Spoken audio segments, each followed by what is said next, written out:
PHP ফ্যামিলির chairman ২১ পদকপ্রাপ্ত জ্ঞানতাপস সুফি মোহাম্মদ মিজানুর রহমান বলেছেন, মানবতার প্রতি সম্মান ও মানুষকে ভালোবাসলে অন্যের কাছেও সম্মান ও ভালোবাসা পাওয়া যায়।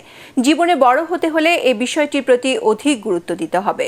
দুপুরে রাজশাহী প্রকৌশল ও প্রযুক্তি বিশ্ববিদ্যালয় মিলনায়তনে জীবনের সফলতা অর্জনের উপায় ও শেকড় থেকে শিখরে পৌঁছে যাওয়ার কলা কৌশল নিয়ে বক্তব্য প্রদানকালে শিক্ষার্থীদের উদ্দেশ্যে কথা বলেন তিনি বলেন, সকল ধর্মে অনেক ভালো অনুশাসন রয়েছে।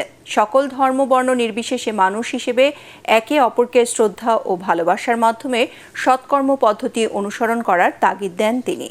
অনুষ্ঠানে রাজশাহী প্রকৌশল ও প্রযুক্তি বিশ্ববিদ্যালয়ের উপাচার্য অধ্যাপক doctor Mohammad Jahangir Alam, PHP flood glass industries লিমিটেডের ব্যবস্থাপনা পরিচালক আমির হোসেন সোহেল, বিশ্ববিদ্যালয়ের ছাত্র কল্যাণ পরিচালক অধ্যাপক ডক্টর রবিউল আওয়াল সহ আরও অনেকে বক্তব্য রাখেন।